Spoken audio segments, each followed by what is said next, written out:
Hello, my name's Andy, and I'd like to tell you a story.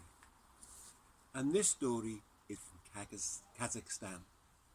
And Kazakhstan is in Asia, long country stretching underneath Russia. And it's where the Silk Road runs through, from Asia through to Europe. It's a huge country with steppes and farms and villages around the place. And the story's set in a village. And there's two friends, and the name is Hassan and Hassan. Now Hassan is a shepherd and takes his flocks out, and Hassan is a farmer and he farms the land. They're great friends. But one winter, it was a really bad winter on the steppes, and the ground froze and the snow was high, and Hassan's sheep, they couldn't find any grass to eat, and they all died. So Hassan went to his friends and Hassan and told them what had happened. Said, look, I'm going to have to go to the city and try and find a job there. Oh no, said Hassan, you must stay here. We're the best of friends. Look, I'll divide my land in two. You can farm one half and I'll farm the other. No, that's too gin. No, I insist. So Hassan became a farmer and he farmed the land. And one day, as he's digging the fields, his spade went clunk, and he wondered what he'd hit. So he went down on his knees and scrabbled around, and there was a pot. And when he opened the pot up, oh, it was full of gold. Somebody must have buried it there. So he jumped up and he ran to his friend Hassan and said, Hassan, you're a rich man. He says, what do you mean I'm a rich man? I found this pot of gold. He says, well, you found that on your land. He says, no, you give me too much already. I can't keep that. It should be yours. And for the first time in their lives, they had a big argument. They couldn't decide who the gold should belong to. So they went to the wise man in the village, stood outside his yard, was invited in, and the wise man had a number of students with him, and he listened to the story. And at the end, he just sat there, and he thought and he thought. Then eventually, he turned round to one of the students and said, this is an interesting story. What do you think should happen? Well, he said, the gold was found in the ground. They can't decide who should have it. So the gold should be returned to the ground. Really? Said the old man. And then he said to the second student, what do you think? Well, I think this. They found the gold. They can't decide what should happen to it. They brought it here. You should keep it. Really? Said the wise man. And then he went to the third student and said, what do you think? Well, he said, I think this. The land round here belongs to the kingdom, and the kingdom belongs to the Khan. I think as the gold was found on the land belongs to him, the gold should go to the Khan. Really, said the wise man. And then to the fourth student, a young lad, his name was Aman, and he had a dreamy look in his eye. And the wise man turned to him, Aman, what do you think? And he had to shake his head, get rid of his daydreams. And he thought to himself, well, what I've always thought, this would be great to have this village, have a lovely park and a garden where people can play and rest, animals can enjoy in the evening, and birds, butterflies and bees can enjoy all the wild flowers and plants. Wouldn't it be great to use the gold to create a park? The wise man, he smiles. Oh, that's a lovely idea. And he turned to Hassan and Hassan, what do you think? Oh, that'd be a really nice way to use the gold. Then we and everybody else can enjoy it. So they said to Aman, look, that is your idea. Take the gold and take it all the way to the capital city. Buy the finest seeds, bring them back, and then you, with people's help, to plant out this garden you dreamed up. Aman packed his travelling bag and headed for the capital city. It took him 3 or 4 days walking along the dusty road. When he got to the capital city, he made his way to the market. Oh, there was the hustle, the bustle, all different language being spoken, different smells, different sights, different sounds. And he found his way to the area of the market where the seed sellers were. And he started to pick out seeds that he wanted when he heard this sound. It's a bit of a commotion, and he looked up, and there, making its way through the market, was a camel train.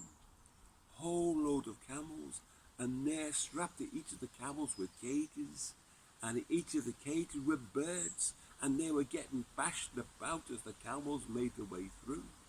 All different birds, all different shapes and sizes, different colours. He couldn't believe his eyes. He couldn't help himself. He went to the man leading the camel train through. What's happening to all these birds? Where are they all going?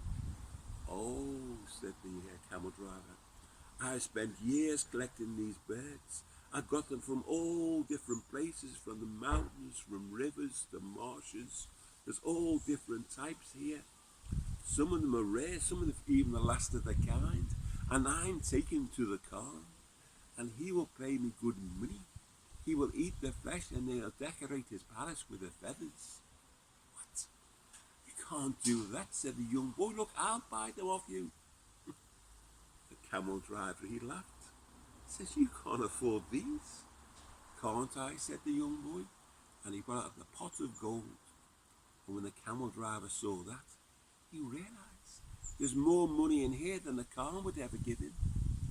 So he went to the edge of the town, took all the cages off. The camel driver off with the gold, and Aman sat there and opened every single cage. And all the different birds, all different shapes and sizes, all flew off. Some of them been so battered in the cages that they just sat there at the side of the road. So Aman gave them something to eat, something to drink, and even the little starlings, he got them in the hand, and he massaged their wings. So eventually every single bird flew off. And Aman, oh, he was so pleased that all these birds could fly back to where they came from and live a life of freedom. And he started to make his way back to his village. Oh, he was so pleased by all these birds he managed to release. But eventually, when he got to the edge of the village, he suddenly stopped. Thought, this was where my park was going to be. What am I going to do? I've got no seeds, I've got no money. Who's going to believe my story? And he sat there crying, talking about all the plans he had for the garden. But as he fell asleep, there was a little starling sitting there with his head cocked up. And as the boy fell asleep, the starling flew off. And when the boy woke up in the morning, he heard a funny sound. There's a scrabbling and a fluttering sound. And he looked up, and there in the area where he dreamed for the park were all these birds, all different shapes and sizes, some of them really big like eagles digging away, others like pelicans bringing water in, others like falcons bringing seeds in their beaks, and all the birds, they were making the garden he designed in his head. Oh, he couldn't believe his eyes. And all his ideas were all put out by the birds. And all of a sudden, once they all flew off. And then, this is a story, remember, where magic can happen. And magic did happen. Because all the seeds started sprouting. All started growing, all the flowers started to appear. Grassy paths started to appear. And even trees, trunks grew up. Branches spread out. Blossom appeared, and the blossom then turned into fruit, beautiful apples. Aman couldn't believe he was dreaming or not, and he went and plucked one of the apples and put it in his mouth, and oh, it was so juicy, it was beautiful. And then he ran down to the village, went to his master, And he told him his whole adventure. And then the master went and found Hassan and Hassan, and all them went to the park. Oh, they loved that park. They loved the design, all the water features, all the flowers. And people then came and everyone enjoyed, could play and rest in the garden. Animals came of an evening.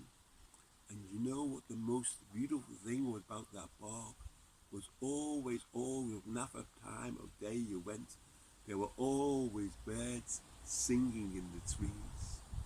And people came from miles around to enjoy that garden the little boy had dreamed up. And that is the end of the story. And in these strange times we're living in, it's nice if you've got a garden we can enjoy. And if you haven't got a garden, it's nice to go to a park and find a quiet time to go in. And we look forward to when we can start going outside and enjoy the summer strum in the outside area again. Thanks for listening. Goodbye, Andy.